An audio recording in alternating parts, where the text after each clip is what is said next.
Assalamualaikum warahmatullahi wabarakatuh. Salam dan bahagia. Perkenalkan, kami dari kelompok 2 yang beranggotakan Indah Ayu Rukmana, Firda Nur Istiqomah, Tikfi Birliana Fauziah, dan Ilham Mahbubi ingin menjelaskan mengenai matematika Cina dan India.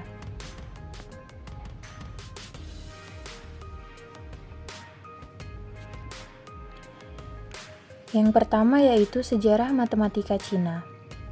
Perkembangan matematika diperkirakan dimulai pertengahan abad ke-2 sebelum Masehi. Cina secara teoritis diperintah oleh raja, kemudian ditata oleh kaisar. Dari waktu ke waktu, satu dinasti dapat menggulingkan dinasti yang lain. Mereka saling membagi Cina.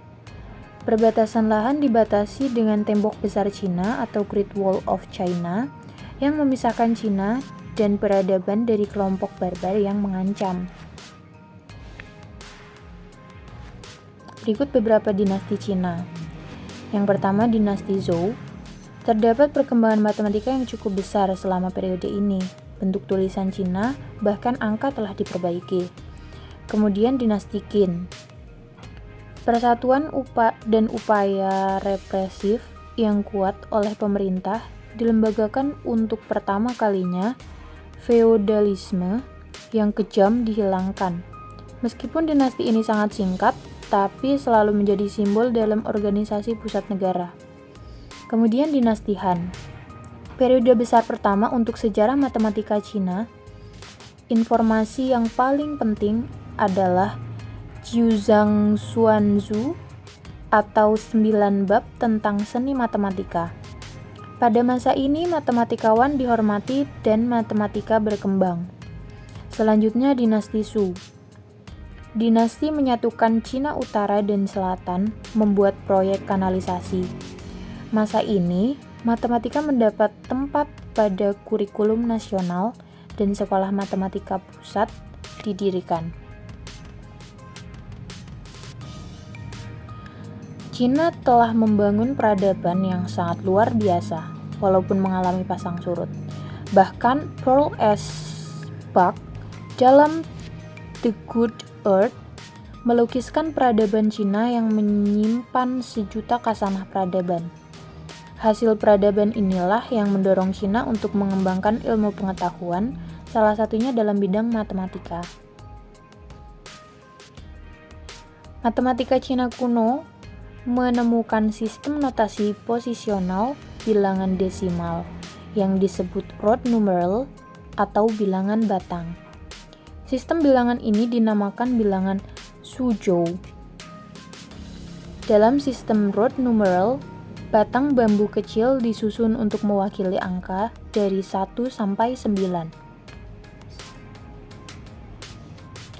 Kemudian berikut dapat kita lihat bersama lambang bilangan Cina dan lambang bilangan sekarang, mulai dari 1, 2, sampai 10, 100, 1000, dan 10.000. Selain root numeral, bangsa Cina juga mengenal sistem bilangan dengan menggunakan lambang Cina. Selanjutnya, 9 bab tentang seni matematika atau yang disebut Jiuzhang Xuanzu. Jiuzhang Xuanzu atau 9 bab tentang seni matematika berisi materi mengenai pengukuran luas segitiga, luas trapesium, dan luas lingkaran dengan berbagai rumus. Selain itu, juga menjelaskan mengenai pecahan, persen, perbandingan, serta akar pangkat 2 dan 3 dari suatu bilangan. Buku ini juga menjelaskan beberapa aturan menghitung isi benda, yaitu prisma, silinder, dan piramida. Gambar di samping ini merupakan contoh buku dari 9 bab tentang seni matematika atau Jiuzhang Xuanzu. Selanjutnya ada tokoh matematika Cina. Dinasti Song 960 sampai 1279 yang disebut juga dengan zaman keemasan. Yang pertama ada tokoh yang bernama Li Zi.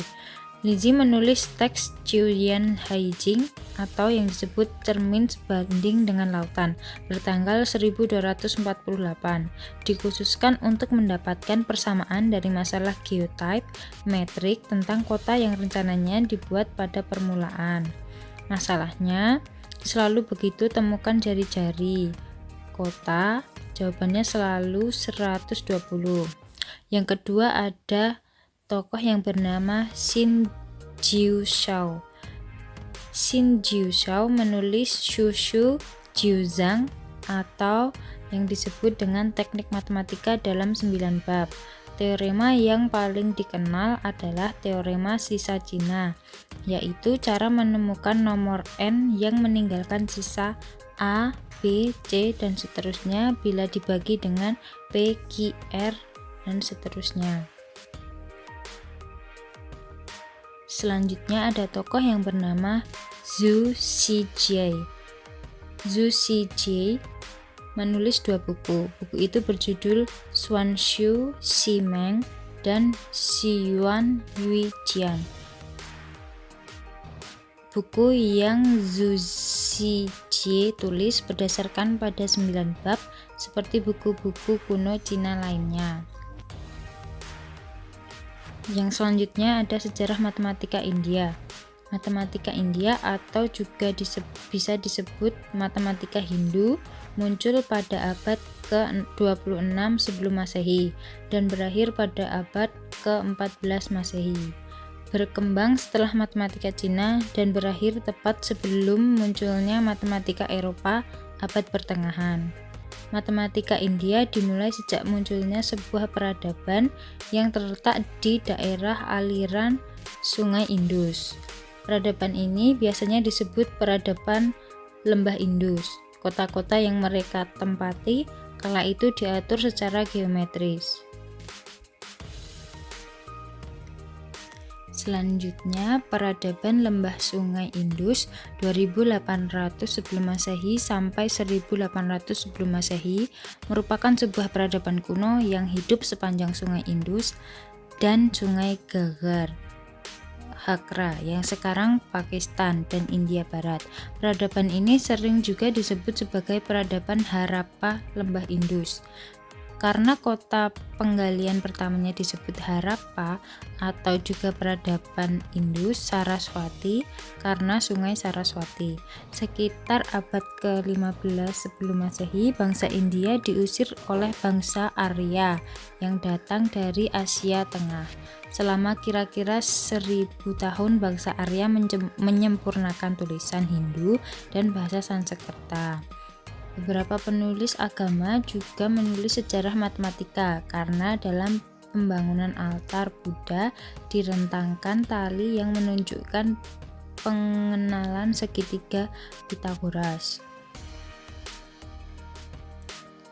Yang selanjutnya 3 periode perkembangan matematika India.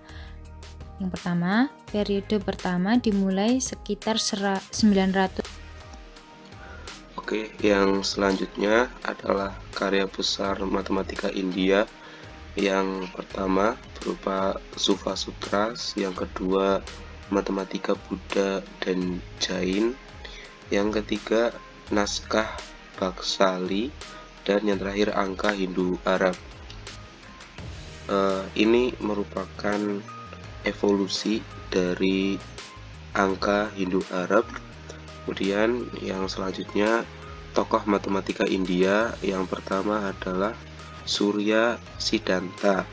Selama abad kedua, ketiga, dan keempat, para ilmuwan Hindu menyusun risalah astronomi yang dikenal sebagai Siddhanta.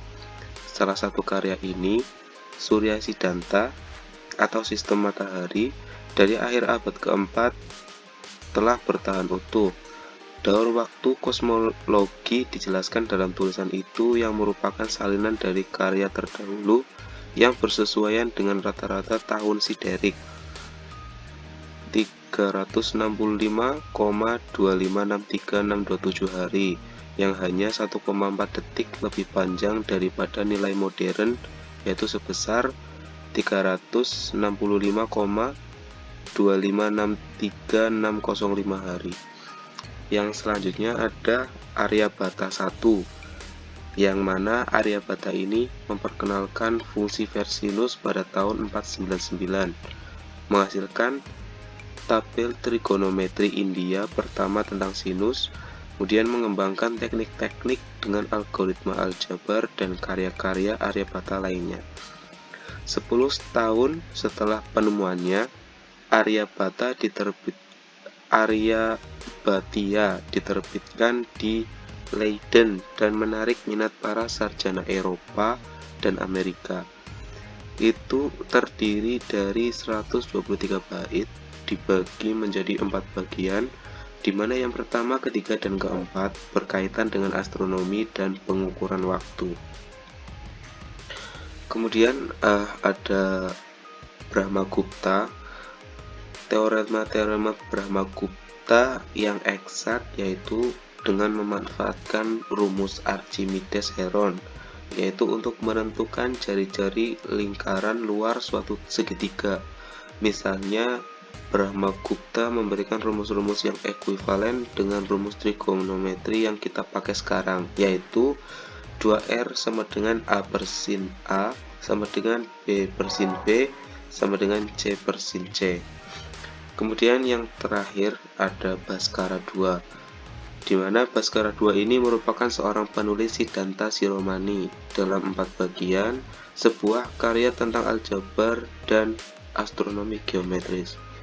Hanya yang pertama dari bagian ini yang dikenal sebagai Lilavati atau aritmetika, dan yang kedua yang dikenal sebagai Bijaganita atau aljabar, yang mana meliputi 2 bagian yaitu Goladhyaya atau bola dan Graha Ganita atau matematika planet-planet. Untuk selanjutnya, Muslim India. Budaya matematika India mencerminkan pembagian agama antara Muslim dan Hindu masyarakat sampai batas tertentu. Penaklukan Muslim membawa buku-buku Arab dan Persia matematika ke India. Beberapa karya ini diterjemahkan dari bahasa Yunani kuno, dan di antaranya mereka adalah elemen Euclid. Selanjutnya, matematika India dalam periode kolonial dan setelahnya. Srinivasa Ramanujan. Topik Sridhaya adalah salah satu di mana matematikawan India telah mengantisipasi beberapa penemuan di Eropa pada abad ke-17 dan 18. Fasilitas dengan teknik ini yang membedakan Ramanujan yang belajar matematika sendiri setelah menolak masuk ke universitas di India.